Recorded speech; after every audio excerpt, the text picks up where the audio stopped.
whatever name you give it, what really happens is that an ordinary human being with no other knowledge than his own human mentality, in an instant becomes aware of something greater than himself, something greater than his mind, something greater than his knowledge. In fact, from now on, from this Christmas moment,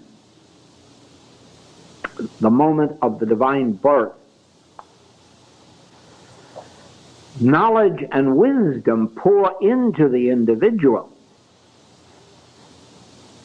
far greater than anyone has ever had from the reading of books. Now,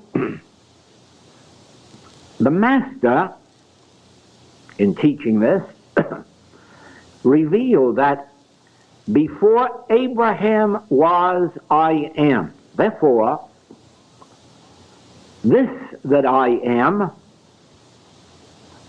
this transcendental self, this divine consciousness, existed before the birth of Jesus.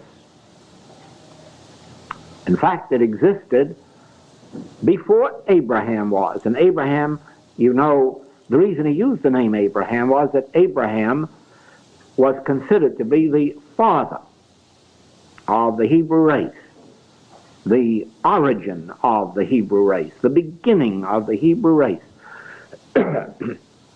And therefore, before the Hebrew race began, this divine consciousness existed. And it existed to manifest itself forth as the experience of Abraham, Moses, and now Jesus. But before Jesus, it existed. Therefore, the important part of Christmas is not that Jesus was born, but that Christ was revealed. And this is the important part of Christmas now. Not that we should celebrate the birth of a man, though this does not detract in any way from our love of the man or respect for the man or devotion to that man's devotion, but rather that we understand why we have this feeling of veneration, of love for Jesus Christ. Because he was one of the few who had the courage to reveal to the world that this is not the secret about a holy man, but this is the secret of a holy consciousness which is available to all mankind, all who will open themselves to the Christ, that which was before Abraham.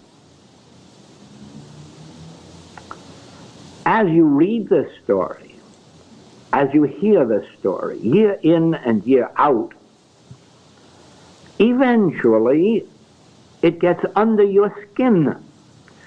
It gets beyond your mind and reaches that area of you which can be awakened. Every child that is born has an area of his consciousness which is dormant. And insofar as mankind is concerned, most men go through their entire lifetimes, and women, without this area of consciousness ever being awakened.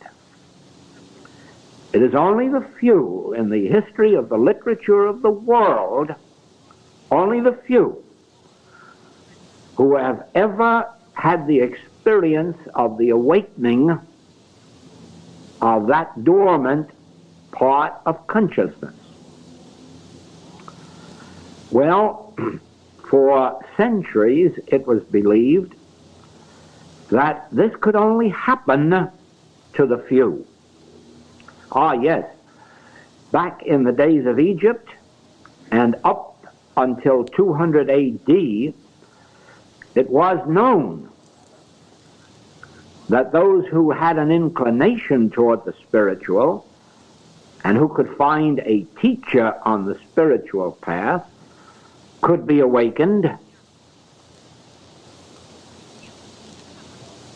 After that, in the Western world, this teaching was omitted from all teachings, and therefore the only record we have of any who have been awakened of those who came to it through some inner experience of their own without being able to account for it.